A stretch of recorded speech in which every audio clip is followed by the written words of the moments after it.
there's been a lot of movement at wide receiver for Oregon football during the offseason, but it still might be one of the best groups on the team as we head into the 2023 season. That's the focus on today's episode of the Ducks Dish podcast.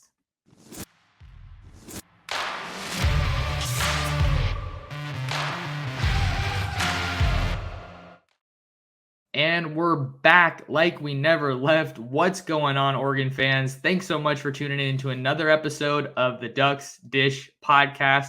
Just in case you're new here, I'm your host, Max Torres, and we are continuing on with our Oregon spring preview, our Oregon spring football positional preview, rather. Today, we are talking about the wide receiver position, one of the most entertaining positions to watch on the football field. Before we get into today's episode, in case you haven't already, go ahead and check out our previous preview episodes. We've already done quarterback, running back, and tight end. So we are full steam ahead trying to knock out these positional previews with spring football starting on Thursday. So today we are talking about the wide receivers. And before we get into the guys, I want to take a step back and talk about the coach, Junior Adams. More specifically, the transition from Brian McClendon, who's now at Georgia, was Oregon's wide receiver coach before Junior Adams joined the staff. So McClendon's at Georgia now, and the Ducks have Junior Adams. So let's just take a step back because I feel like we really didn't get to see or experience the real true Brian McClendon as a coach while he was at Oregon. Even though it was a short 2 years, 2020 and 2021. So he brought, some really elite wide receivers to Oregon. Let's see. I'm trying to think of the previous classes, but more recently, obviously he's not at Oregon anymore, but Brian McClendon brought in 3 All-Americans in the 2021 class in Trey Franklin, Dante Thornton, and Isaiah Brevard. Trey Franklin's the only guy that's still there, but the point I'm trying to make is that Brian McClendon was an elite recruiter. And there was a lot of buzz around him as a coach on the field, but we really didn't get to see Oregon's wide receiver spot showcased as much as I think we wanted to because Mario Cristobal was running such a run-heavy offense that there just weren't opportunities. Guys wouldn't get the touches they needed. They wouldn't get the looks that they needed at the wide receiver spot. Look at how great Trey Franklin's playing now, but in 2021, he was primarily limited to screen passes, quick passes out to the flats, little slants here and there. And, if you only watched Trey Franklin in 2021, you'd be looking at a totally different receiver now in 2022. And then Dante Thornton, we didn't get to see him play a whole lot in 2021. Obviously, Oregon's wide receiver spot was really thin at depth heading into the back end of the season with 2 games against Utah. We saw a lot of Thornton. And then Chase Cota came in from Oregon to Oregon. And after he got hurt, that's when we really started to see Dante kind of shine and really carve out a role. But it was too little too late, it kind of feels like, now that he's headed off to Tennessee.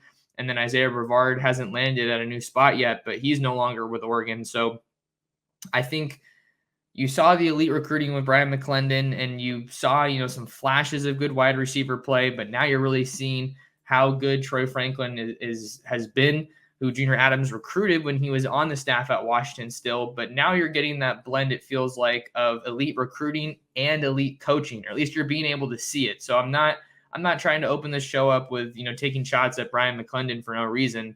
I'm not trying to say that. I'm saying we're just seeing a lot more from the wide receiver spot thanks to having an offense that's willing to pass and just the natural progression from the wide receiver spot from some of these guys that have been at Oregon for a number of years. So I think Junior Adams, you get that elite recruiting with some of the guys that he's recruited since he's been at Oregon. We'll talk about them in this episode. And then you're also seeing that development from his group as players, which obviously speaks to his ability as a coach, someone who's able to get the most out of his guys. So as we kind of dive into this group from a personnel standpoint, we do have to recap the movement that we've seen from the wide receiver position at Oregon during the offseason. 5 transfers, or guys that have at least entered the transfer portal, is what I'm talking about. Dante Thornton is definitely the biggest loss. He's headed to play for Josh Heupel at Tennessee, and I feel like he's going to be probably the biggest loss for Oregon in the transfer portal. either him or Maliki Matavao, but I'm probably the highest on Dante Thornton of all the former Oregon players that have left Eugene and found a new home. So Dante Thornton's going to be playing for the Vols. And then you have Seven McGee, who transferred to Jackson State. Isaiah Crocker, longtime veteran at Oregon, never really saw the field too much, didn't really carve out a role.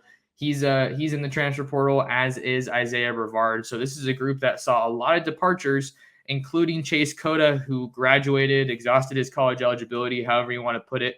He's going to be participating in Oregon's Pro Day tomorrow, Tuesday, March 14th. But he got to Oregon from UCLA and immediately carved out a role as the team's number 2 wide receiver, dependable guy, good speed, good deep threat. You can throw the ball up to him. He had a number of 50-50 catches that were really, really awesome when he was at Oregon. But it was a one and done. You only had one season of him. So now when I wrote this spring preview over on ducksdigest.com, that was kind of the guiding storyline with it. Oregon enters spring football looking for a new number 2 wide receiver. And there's a number of guys that are coming in to join the team, some guys that have already been at Oregon, played some football with the Ducks, but there are some really good options just in this room in general. So as we kind of dive into this group, who do you have to start with? You got to start with Trey Franklin, because Trey Franklin is absolutely the talk of this group. Really solidified himself as one of the best receivers in the Pac-12 in 2022. And now I think that his game has developed to a point where he's really going to enter that conversation at a national scale. Could Trey Franklin play this season as a Biletnikoff candidate, Biletnikoff finalist? He is that caliber of a guy after leading the team with 61 catches for 891 yards and 9 touchdowns. He was Bo Nix's go-to option. He was putting on a show, coming down with crazy catches, making crazy plays, seemingly on a week-to-week basis. But I think the real play to me that kind of signified, if you will, Troy Franklin's arrival, because remember, this dude didn't do a lot in 2021, but that wasn't his fault. I think that was just the system that the Ducks were in and just being unwilling to pass. But the game that really signaled Troy Franklin's departure, in my opinion, had to be that BYU game. That 49-yard pass, that deep bomb from Bo Nix to Franklin at home in Eugene at Autzen Stadium. And Franklin just comes down with a phenomenal grab with the defender right in his grill. And I remember watching that play on replay just again and again and again. And obviously it was a great play to watch, but what really stood out to me was the sound, the roar from Autzen Stadium when Franklin came down with that ball. It was just, like, I just feel like that really signified not only his arrival, but like, oh, that's what it's like to have an offense that wants to throw the deep ball. And I think that's really where the conversation starts with Franklin as a deep threat, as someone who's pretty technically sound. He's the most proven guy I think that you have on this roster right now that's already played football at Oregon. Chris Hudson has also been around for a while. We're going to talk about him next, but focusing on Troy Franklin, I think he's just a playmaker. I think he's like 6'3", right around 180 pounds. So I know that I'd imagine a focus for him this offseason has been bulking up his body and just trying to be able to impose himself more physically, but definitely a reliable guy. Not a whole lot of drops, really good hands. You like the ability, the big play ability as a guy who can be a vertical threat or someone who can make guys miss after the play. I think that after the catch, I should say. There were a number of plays where I think Franklin honestly looked a little bit more physical than you would think, knifing through multiple defenders at the goal line. I think there was a play or two, a touchdown or two that came that way. So Troy Franklin leads the way and is far and away the best option at receiver right now. And it's a big year for him because he has the chance to be a 3-and-done guy, which I kind of think is the track that he's on right now, especially if he can mirror his production and maybe even perhaps take it up a notch from the 2022 season. So this is a big year for Troy Franklin entering spring ball. He's definitely going to be a leader of the group just because of his body of work, but you also have some other veterans in the room that I think are really going to help not only get the most out of this offense for Will Stein, but help these younger guys kind of get up to speed and, try to vie for a rotation.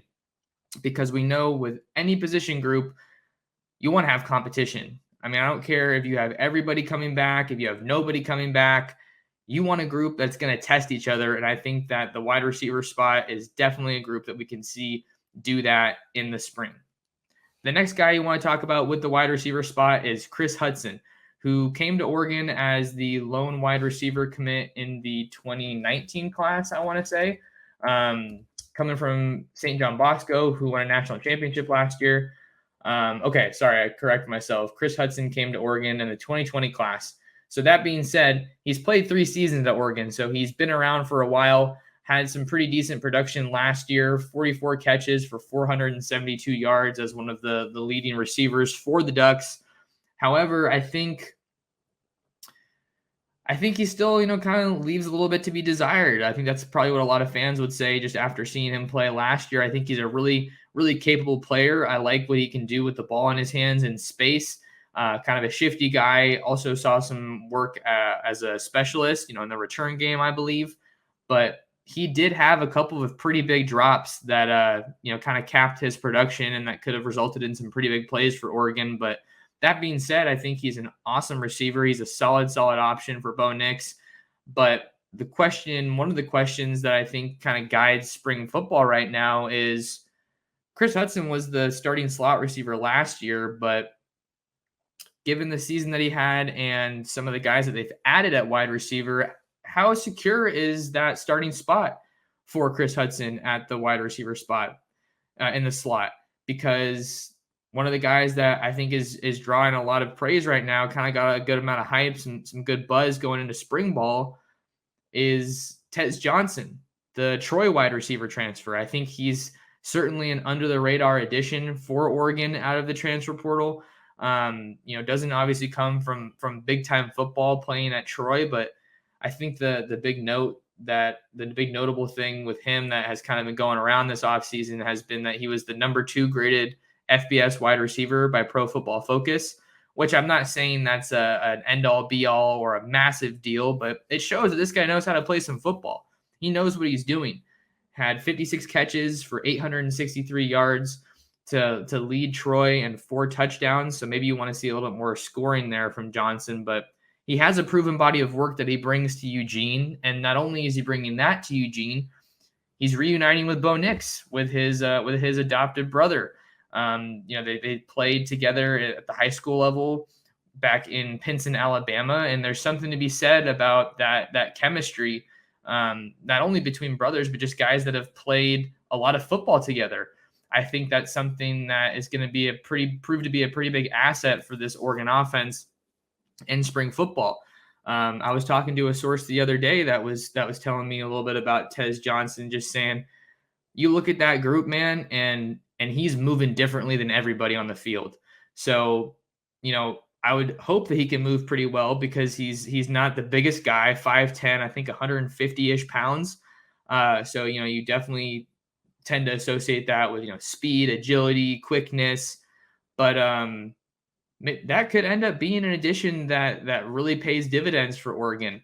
And I think he's the main guy, like I was mentioning a little bit earlier, that could be a threat to take some snaps from Chris Hudson and just really shake up this room. So, yeah, Tess Johnson is a guy that I'll admit I wasn't necessarily super high on or super excited about when Oregon landed him out of the portal this offseason. But now that, we're talking to some people and then we're going to see what happens in spring ball, I think he's a guy that could definitely make some noise. So keep your eye out for Tess Johnson in the wide receiver room for Oregon as we head into spring practice here, and then even more so as we head to fall camp with the Ducks looking for a new number 2 wide receiver. Maybe it's Tess Johnson, maybe it's Chris Hudson, or maybe it's the next guy that we're going to talk about as we continue along with our wide receiver preview here on the Ducks Dish podcast. Welcome back to the Ducks Dish podcast. I'm your host, Max Torres. Thank you so much for taking some time out of your day to talk some Duck football or just listen on your podcasting platform of choice. Just in case you're watching here on YouTube at Oregon Football Max Torres, do me a quick favor. Take a second out of your day to hit that like and subscribe button. It's a tremendous help with what I'm doing covering the Oregon Ducks, and just looking to continue growing the community here on YouTube. Another way we can do that, make sure to leave a comment on this video and let me know how you feel about Oregon's wide receivers heading into spring football. The next guy we're talking about is Trey Holden, the Alabama wide receiver transfer, is on the team heading into spring. There was obviously the storylines that everyone read about being dismissed. I think it was in February, and then being reinstated to the team after all the charges were dropped.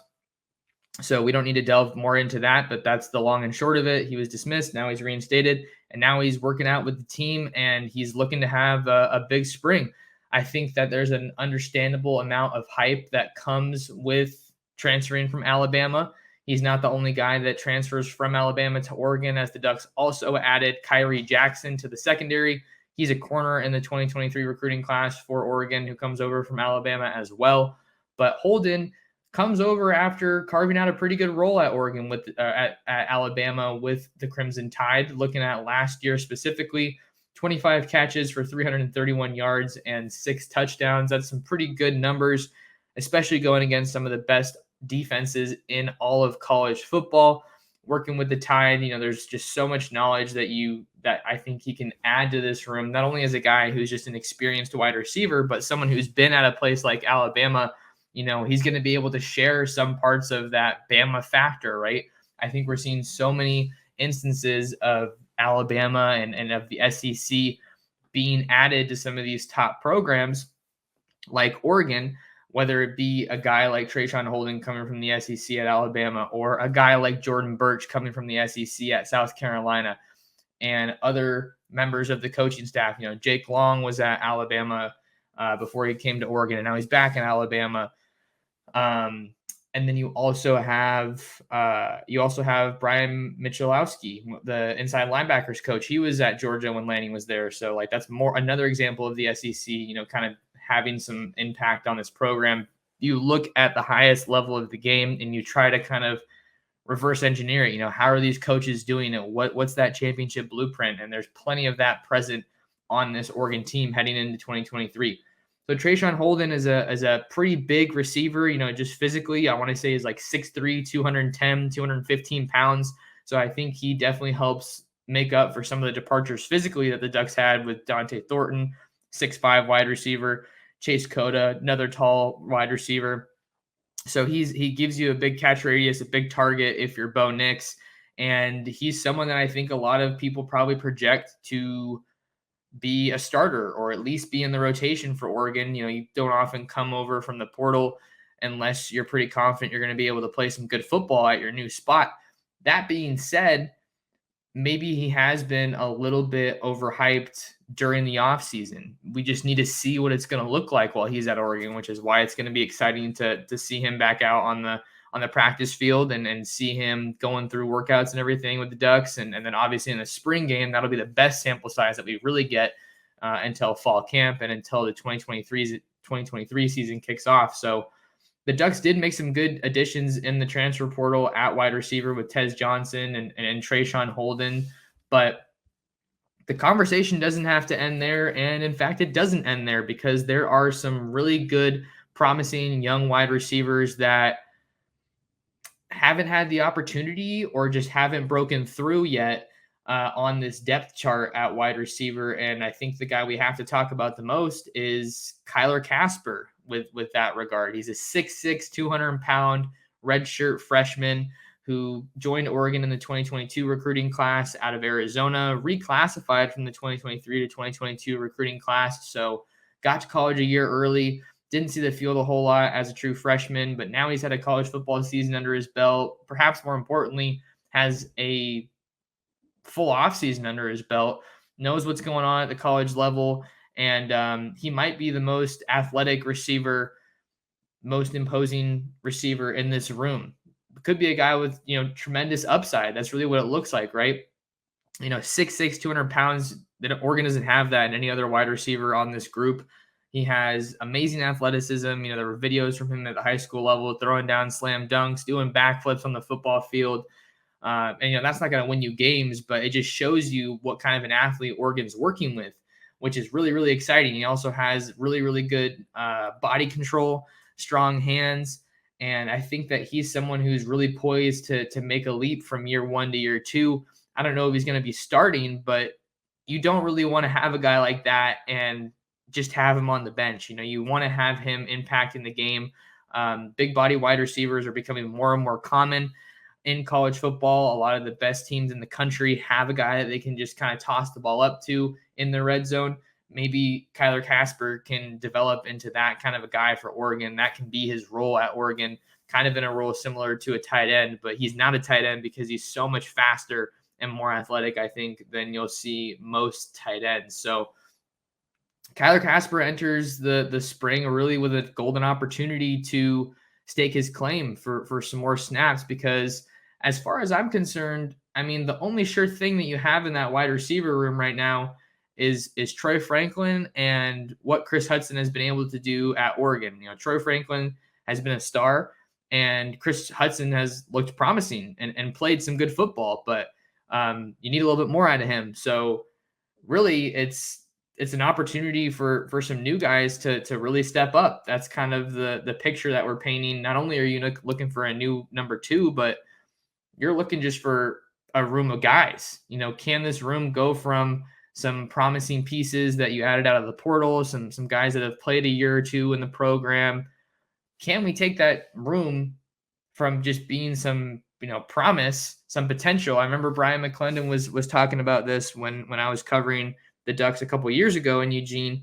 He was talking about, I love to have a lot of, I'm going to be paraphrasing, of course, here, but, that's great that we have such a talented room. I want a productive room. And what I took away from that is, I want guys that are showing up, guys that have had amazing performances, guys that have played really good football on the field in big game moments, and they're able to transition that into the upcoming season. So that was a really insightful answer that McClendon gave a couple years ago, and I think it kind of bears repeating now a little bit. Even though McClendon isn't with the staff anymore, I think the point still holds that you want to go from having a room that's super talented to guys that can show up for you, guys that you can win games with, guys that when a game's on the line, maybe someone's hurt or something, I can call on that guy without a shadow of a doubt. He's going to be able to get it done. So I think that there is a ton of potential and so much excitement with this group. A couple more guys we got to talk about, 2 more specifically. The next one is Justice Lowe, who is a pretty intriguing prospect for Oregon, seeing that he was a little bit of a late riser on the recruiting trail, coming out of Lake Oswego High School in 2022. So in-state guy.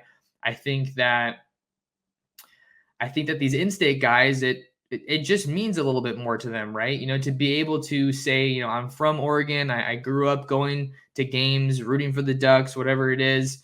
I think it means a little bit more to be able to put that helmet on Saturdays, to strap on those pads and go represent your state. And Justice Lowe is one of those guys on the roster this year that has the opportunity to do that. He was committed to Utah for a long time, and then Junior Adams got hired, and the Ducks were quick to get involved and ultimately ended up flipping him. And he's a guy that had a really strong senior season in high school, and I think that the staff feels really good and confident about taking the next step. I remember we saw some flashes last year in spring football when I was still up in Eugene, around the program, going to practices and stuff, interviewing these guys. And he was drawing some good praise early on. There was some hype around Justice Lowe, but ultimately wasn't able to necessarily find his way onto the field as a true freshman. But now you come to this year, and like I've tried to kind of communicate, there's guys that we can project, will be the wide receivers for Oregon in 2023, but it's far from solidified. As far as I'm concerned, what I'm trying to say is that the only person who has something locked down right now at that wide receiver room is Trey Franklin. So it's, all hands on deck, open season. What's going to happen at wide receiver? So Justice Lowe is a guy that they think can take a leap after redshirting as a true freshman, and we're going to have to see if he can rise to the occasion. I'm excited to see what spring has in store for Justice Lowe. I think that we hopefully want to see some more reps from him and see him getting some looks, some passes, some targets in the spring game. So Justice Lowe is another guy we got to mention. And then the last wide receiver that we're mentioning, obviously focusing on scholarship guys. There's a number of walk-ons at the spot, but I know the most about scholarship guys. That's just kind of how it goes. You know more about the scholarship guys. You got Ashton Kozart.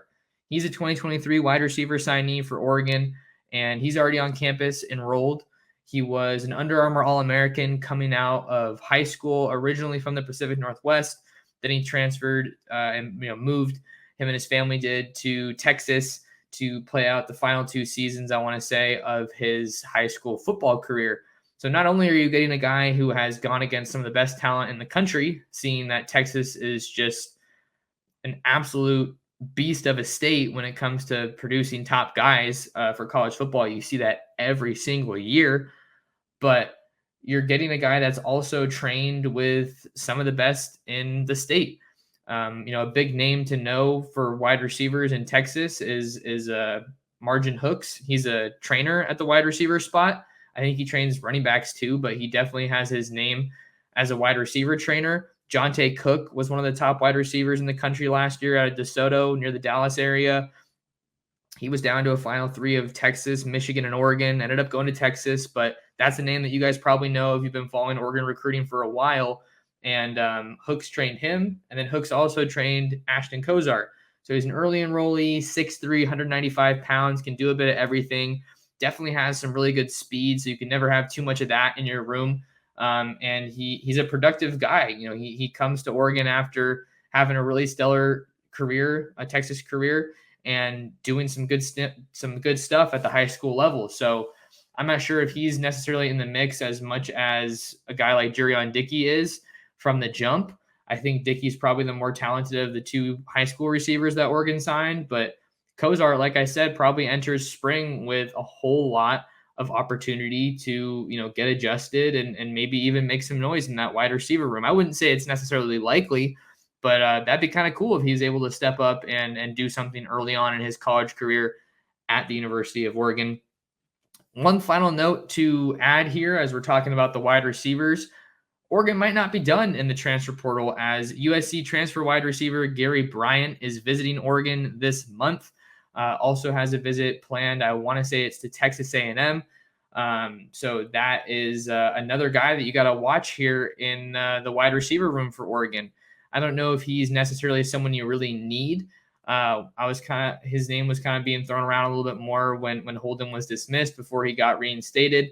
But that could be another guy who played pretty good at USC. He redshirted as a true freshman in 2020. Then he played a lot of really good football in 2021, but Lincoln Riley came in, took over the USC program, got his guys in there, Jordan Addison, Mario Williams, and Gary Bryant ultimately ended up redshirting last year. But he was someone who had a lot of high interest in Oregon coming out of high school at a Corona Centennial.